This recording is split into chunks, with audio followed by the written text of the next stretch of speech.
Hello, it's Proverbs Saturday. My name is Jack Heineke, and today we're in the book of Proverbs chapter 3, verses 5 through 7. Trust in and rely confidently on the Lord with all your heart, and do not rely on your own insight or understanding. In all your ways know and acknowledge and recognize Him, and He will make your path straight and smooth, removing obstacles that block your way. Do not be wise in your own eyes. Fear the Lord with reverent awe and obedience, and turn entirely away from evil. The Christian ideal has not been tried and found wanting. It has been found difficult and left untried. G.K. Chesterton. Some years ago, I came home on Christmas Eve in the late afternoon. Some people there in my home were trying to put together something for the last few hours for one of the little kids. They were frustrated and getting nowhere. I looked around and asked, where were the instructions? What I heard was, I don't know. They're over there in the box over there. Is G.K. Chesterton right? That following the instructions of the Bible is too hard? So we haven't really given its many teachings a chance to impact our lives? Do we instead trust in our own hearts to determine the course of action or inaction to take in regards to what it is we believe? When God instructs us over and over not to worry, but we worry anyway, is that person following God's instructions or their own minds? Our minds have a powerful influence over us, obviously. It's the only mind most of us really ever have in the first place, and it's the only mind we've ever really listened to, since it's the only mind that we have. But is it the only mind that we have access to? We can't hear the thoughts of anyone else's mind unless they communicate those thoughts to us.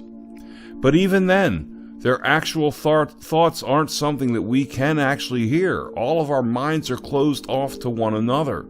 We can't make assumptions about what anyone else is thinking or feeling or planning. All of us know how to put on a mask to suit ourselves.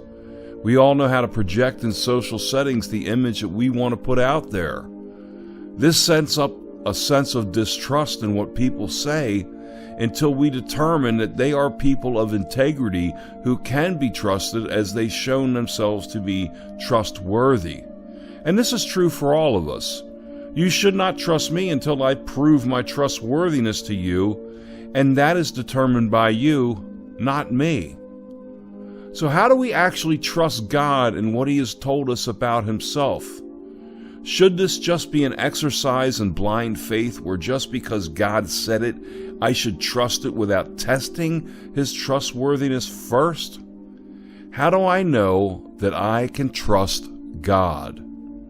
It's a pretty important question, obviously. A pretty big question that has pretty big answers. The Bible tells us to test the Spirit, which includes the Spirit of God. In order to trust someone, you have to get to know them. The same holds true for God, and God knows this. So God will allow us to get to know Him through careful study of His character through His Word. But right away you see the problem that this requires time, attention, and work. You can ask yourself an important question that will hopefully lead you to a place of trustworthiness.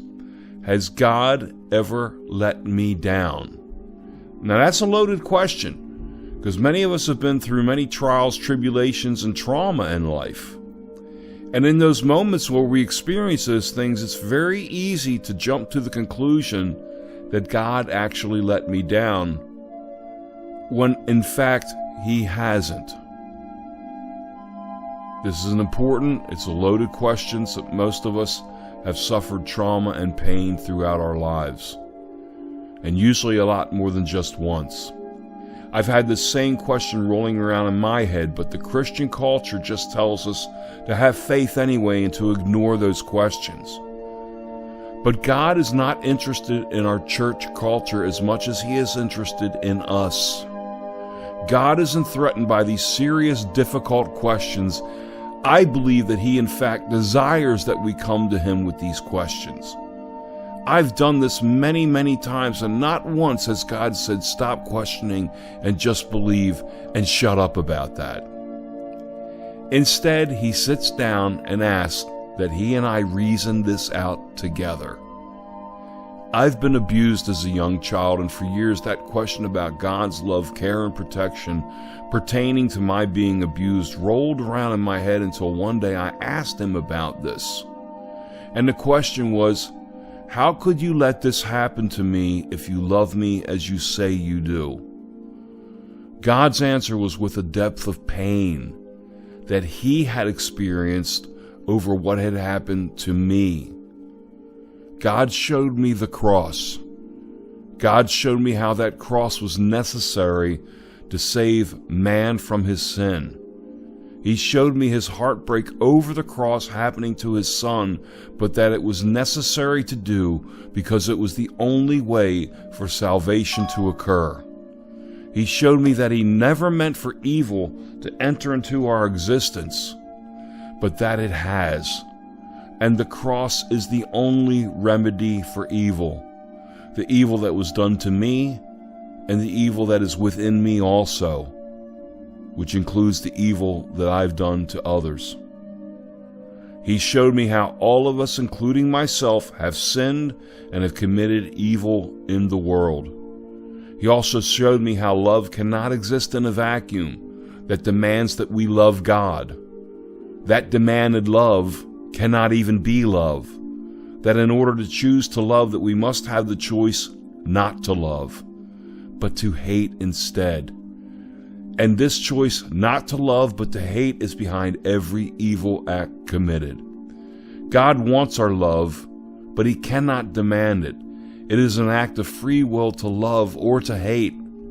He allowed my abuse not because He wanted to, but because He gave the abuser free will to exercise, just as He gave all of us free will to exercise. But He also gave us a cross and an empty tomb to believe in that transforms us to become people who, through our trauma, can be of tremendous help to others who have also been traumatized. Because through that cross and empty tomb has come some healing and peace of our traumas. God showed me that He will not change His plan even if it means more people will suffer trauma, because His plan is the only way for traumatized people to be set free. If I look for some other way for Him to do this, I can find no other way. I've tried and I've run into nothing but fantastical dead ends. Not in reality, only in fantasy. God truly knows the best way for all of us. These answers satisfied my question. Honesty always satisfies. These and many other answers, and seeing how my life is played out, proves that God can be trusted. In fact, God is the only one I can trust completely. Trust in and rely on the Lord with all your heart. When you try to lean solely on your own understanding, you will fall for your own understanding. Our own insight cannot bear the weight of our questions or the weight of our being. Every moment of every day is another opportunity to acknowledge Him and to recognize Him, and by doing so, He directs our feet to the best path possible for our lives. Does that mean that there will be no pain and no trauma? Well, of course not. For that is fantasy also and not reality. Life in the Christian life is suffering. Not every moment of it, but suffering happens to all of us. None of us are so special that we come out of life without some scars. The mature believers know this and don't expect not to suffer. The Bible tells us that it is an honor to share in the sufferings of Christ. Now, I don't ever wake up asking for suffering, but every time it's happened, God has always been there for me to cry to lean into, to be ministered to by Him, to know Him in deeper and in greater loving ways.